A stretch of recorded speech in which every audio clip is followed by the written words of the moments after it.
my channel. My name is The Tenacious Teacher, and today I'm bringing you a sit-down video where I go over the 5 things you need to know before you come to China, especially during COVID times. If you guys want me to make another video about like more general things to know about living in China, I can for sure do that, but I thought that this is more relevant considering the times that we are in. So I'm going to specifically talk about like COVID related things in China and how that is as a foreigner. So if you would like to learn about that, then continue to watch. So I am going to be reading notes from my phone, and before you say anything, yes, I know that there is just too much leopard print going on right now, but personality pick right here. So it's okay. I know, I knew before I turned on the camera what I look like, but I don't care that much. So yeah, let's get started with our first tip. Number 1, if you have come to China within the last year, know that you are really important. You wouldn't believe the amount of people that I've talked to who are just genuinely surprised that I came in September, October. They just have so many people that they know who've lived in China and worked in China for years and years and struggled or are still struggling to make it back into the country. If you made it to China, there's a couple of things that could have happened. 1, you are a Chinese national or Chinese citizen, so it's much easier for you in that regard. Or 2, you have some sort of job that is really important or deemed necessary or crucial, and the people that you work for either have a lot of money or they have connections or they just really are on top of their ish. The school that I work for was very, very helpful in this whole process. Although I know it was stressful for a lot of the people who were like dealing with us and answering our questions and, you know, going through the steps with us, it was very nice to have them because they knew who to talk to, where to go, the time frames and everything, and they really laid everything out for us in a way that made sense. Now, that doesn't mean that everything happened in the time frame that we expected it to. A lot of offices would be closed because of COVID, or consulates would be just kind of overwhelmed with the influx of visa applications, so it would take longer for them to get to yours, things of that sort. But if you made it to China, or if you have a plane ticket to come to China, you are important to someone. If you didn't, you are still important. I'm not calling you unimportant, but I'm just saying that that is a privilege because a lot of people are stuck out of this country who would like to come back and just can't because of various reasons. So understand your privilege and know that there are a lot of people who would take your spot being here. So just kind of take advantage of that and know that you are privileged and important because you're here in China. My second thing to tell you is that China is one of the safest places to be right now for various reasons. Now, the only 2 countries I have experienced COVID in are the United States and China, so obviously my perspective is limited. But from what I've seen here in China, it's very safe to be here because of different things that China has in place, different procedures, different regulations, and different rules.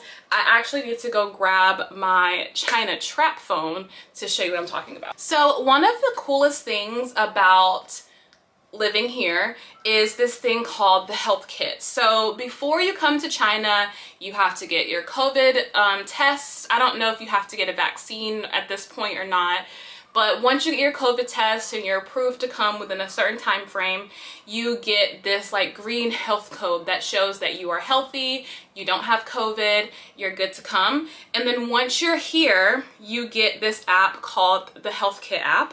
And this is what it looks like. It's this red app right here. And if you click on that, it brings you to a page and it asks you if you want English or Chinese. So obviously English for me. And then there's different options that you have. So the query on me button on the top is just if you would like to check to see that you are healthy. The query on others is if you have maybe family members that you're traveling with and you want to be able to access their information. The thing that is most used here is this one, scan the QR code. So literally you click on that and then it comes to like a screen where you can scan a QR code and it registers you to that location. So one, you get like this sound that appears that tells whoever the guard is at the gate or at the door that you don't have COVID and you're healthy. But two, if someone were to go into that building and they ended up having COVID later on or in a specific time frame, then this app uses contact tracing to find all of the people that were in that location to then warn you that you could have been exposed to COVID. So it is a little weird because you are essentially being tracked from place to place. So obviously that is like the downside to this, but the positive side is that if you were to come into contact with someone with COVID, you would know pretty much automatically.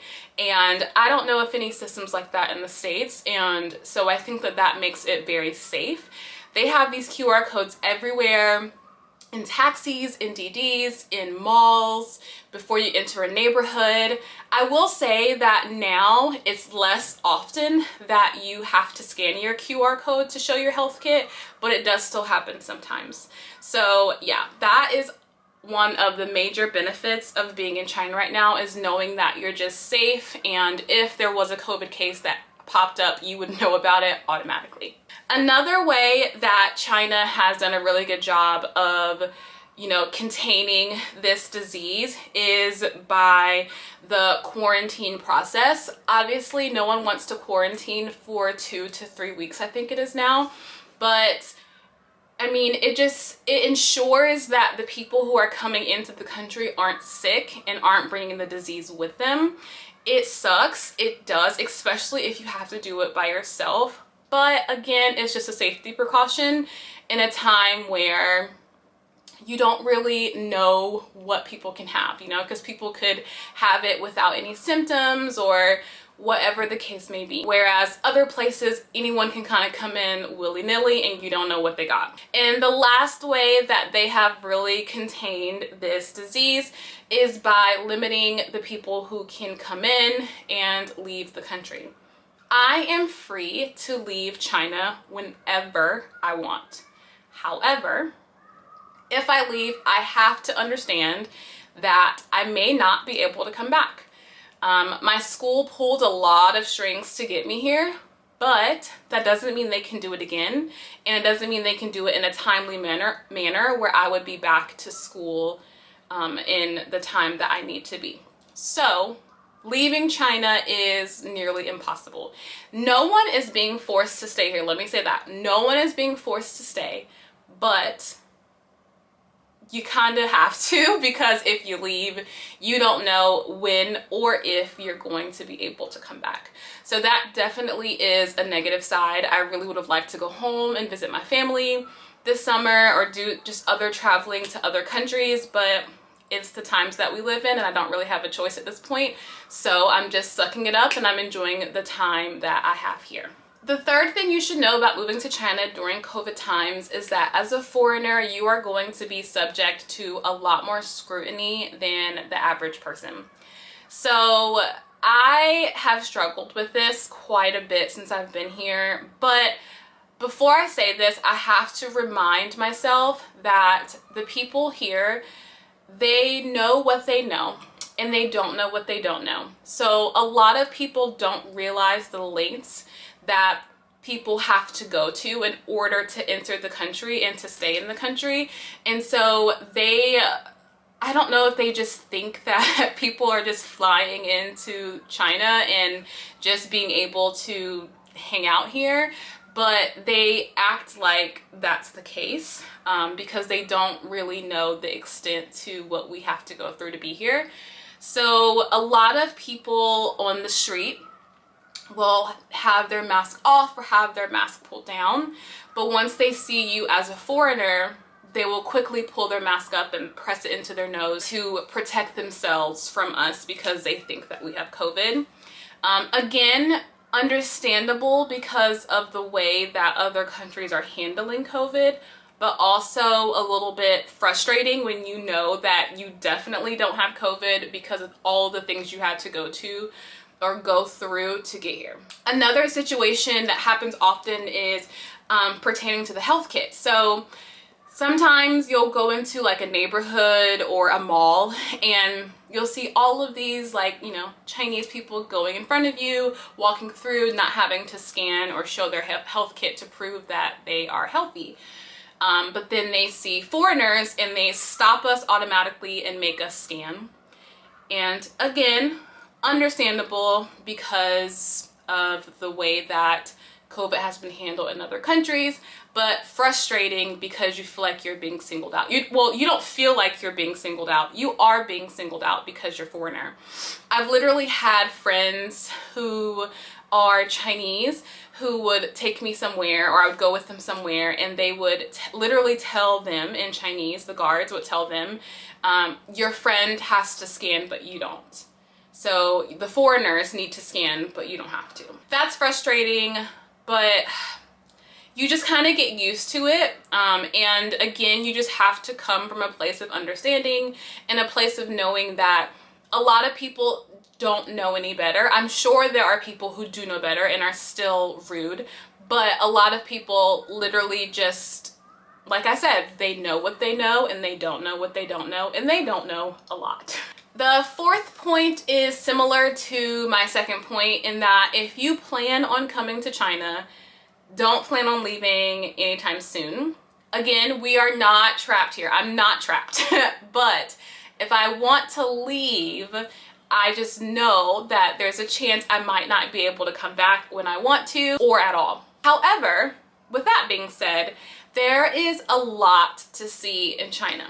I think the world is very ignorant to how diverse China is. There are so many cool things that I've seen here that I never thought I would see or experience. And there's so many more things that I haven't done that I want to do before I leave. So although we can't leave, there are a lot of things to do, a lot of things to see, a lot of places to visit. We are free to travel throughout China. They have mountains, they have the beach, they have the deserts. Literally everything is here. And I am excited that I have the opportunity to explore China in this way, because if COVID wasn't around, I probably wouldn't have taken the opportunity to explore China. I would have just kind of went to all the Asian countries around. So this is definitely giving me a bigger appreciation for this country and how diverse it is, because I think a lot of the world does not realize exactly how much China has to offer. So even though I can't leave, I don't feel like I'm necessarily seeing the same thing every day or being forced to see the same thing every day. If I really want to leave Beijing and like get on a train or a plane and go to a place that's like Hawaii, I can go to Sanya, right? If I want to go see some really cool mountains and do some hiking, I can go to Zhangjiajie.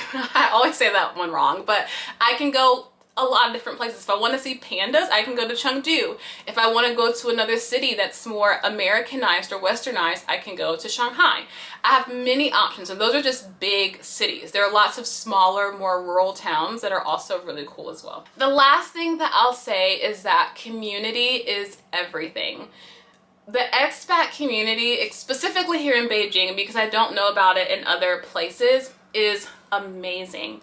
There is always something to do. There is always people who are looking for others to come and hang out with them, do yoga with dogs, go hiking with them, go out to dinner with them.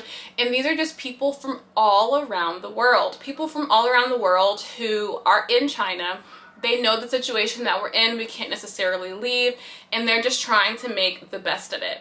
And the community here is very generous and very giving, and definitely a huge breath of fresh air from what I'm used to in regards to like strangers. People are willing to help you. There are tons of WeChat groups that you can join that you can ask advice in, ask for suggestions on restaurants or things to do, and people will quickly respond and let you know where's the best place to go, what's the best thing to do, what to stay away from. If you're looking for like a specific community of people, like people who enjoy doing yoga, or if you're looking for an African American community, they are here. And all you have to do is, you know, reach out and you can be given access to those things. Community is important. It's everything in a time when a lot of us are separated from our families. And like I said, I just got here in September or October, but there are people who have been here and been stuck for 2 years. So they haven't seen their family and they're probably feeling very sad and very, you know, unsure and uncertain about what their next steps are, but they have the community here to depend on. We just had friends who had a baby and their family's not here, and we have set up like a meal train for them and all this like really cool things. They had a baby shower, and I mean, I say we, I didn't set anything up, but I am participating in these things. But it's just really awesome to see that although their immediate family is not here, they still have support from their community to help them and make sure that they're adjusting to being first-time parents without having their family here. So community is everything. Find your community, reach out to people that you see on Instagram or YouTube and just ask questions about things. People are so willing to help, and people are so willing to just be a gift to you in different ways while you're here during these crazy times that we're living in. So yeah, number 5 is definitely the most important thing to know. Have that community, find that community, build that community so you can thrive in China. All right, I have been talking for 20 minutes now. I did not expect it to take this long. So I am done. I hope that you got something from these 5 tips of things to know before moving to China. And if you have any additional questions about living here, please leave them in the comments below. If I get enough questions, maybe I'll film another Q&A. I can also film another video, like I said earlier, that's more generalized about living in China, like apps that you need or just things that you should always have with you in your bag, stuff like that. But I did want to start with this one. So I hope you enjoyed this video. I hope you got something from it. Please give this video a thumbs up if you liked it, and click that subscribe button if you are new. Like I've said in all my last videos, we are so close to 500 subscribers, so I would like to hit that milestone with you guys. And again, let me know if you have any questions, and I'll see you next time. Bye!